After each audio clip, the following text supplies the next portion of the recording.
آپ کیا دیکھتے ہیں کہ یہ مہنگائی اور فورن ریزروز اس پر کس حد تک، ایک تو آپ انفلیشن کا اشارہ تو دے رہے ہیں، لیکن آپ کو کیا لگتا ہے، کیونکہ کچھ عرصے سے ہم دیکھتے ہیں آئل پرائسز مینٹین تھیں جس کی وجہ سے کافی حد تک حکومت کو سپورٹ مل رہی تھی، اب جب یہ ریزروز بھی، فورن ریزروز بھی افیکٹ کریں گے اور انفلیشن بھی جائے گی، تو انفلیشن کہاں تک جاتی دیکھ رہے ہیں آپ اس کنڈیشن کو سامنے رکھتے ہوئے، اور فورن ریزروز پر کتنا پریشر دیکھ رہے ہیں؟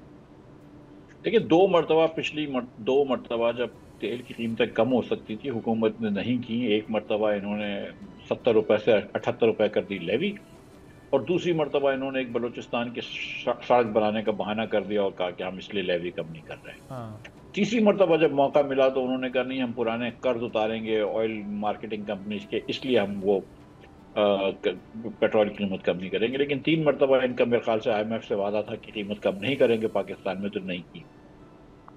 اس بار پھر ان کو قیمت بڑھانی پڑی کیونکہ بین الاقوامی قیمت بڑھ رہی ہے، اور دوسرا ہے کہ روپے پہ بھی پریشر آ گیا ہے. اور جو پاکستانی روپیہ 278 روپے کا ڈالر کا ہوتا تھا، 282 283 284 بھی پہنچا ہے، لیکن 283 کا ہو گیا انٹر بینک کے اندر.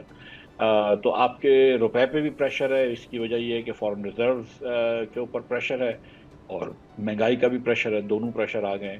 اور کیونکہ اگر ہم نے یہ اپنے جو موقع ملا تھا آپ کو اس سال، دنیا بھر میں قیمتیں تیل کی قیمت کم ہوئی تھی دیگر، تو آپ نے اس کا فائدہ نہیں اٹھایا، کوئی اصلاحات نہیں کرے، وہی آپ بزنس ایز یوزول کرتے رہے. لہٰذا ابھی جب مشکلات آئیں گی تو پھر آپ عوام کے اوپر پاس آن کریں گے. تو یہ جو پرائم منسٹر نے اس سارا جو اس کا امپیکٹ ہے اس کو اسیس کرنے کے لیے ایک وزارت خزانہ کی سربراہی میں ایک کمیٹی جو بنائی ہے، یہ پاکستان کو اس کے امپیکٹ سے بچانے کے لیے، یا یہ جو ڈومیسٹک ہم پر ہمیں تیاری کرنی ہے اس کے لیے کچھ کر سکے گی کمیٹی، یعنی کچھ ایسے انیشیٹوز لیں گے یہ جس سے کچھ فرق پڑ سکتا ہے؟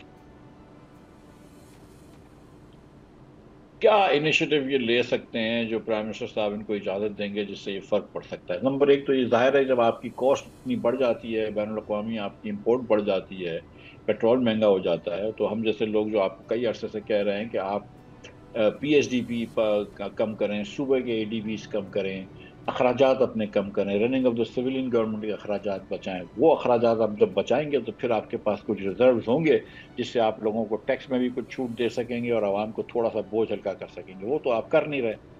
تو اب یہ ہے کہ بس پیٹرول کی قیمت بڑھ جائے گی، مہنگی ہو جائے گی، یہ کمیٹی ریکمینڈ کرے گی کہ عوام کی قیمت بڑھا دو، اور عوام کی قیمت بڑھ جائے گی. آلریڈی آپ نے دیکھا ہے کہ 4 روپے پیٹرول اور 7 روپے ڈیزل بڑھ چکا ہے.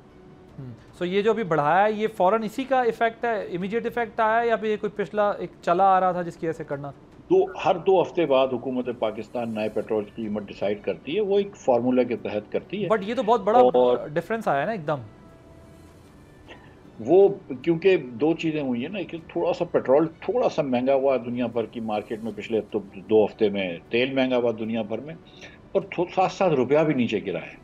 تو جو روپیہ 280 روپے کا ڈالر خرید رہا تھا، اب 282 روپے اب جو ڈالر خرید رہے ہیں، تو وہ ایک ہلکا سا تقریباً 1% کا وہاں پہ مار لگی اور 2-3% کی یہاں مار لگی.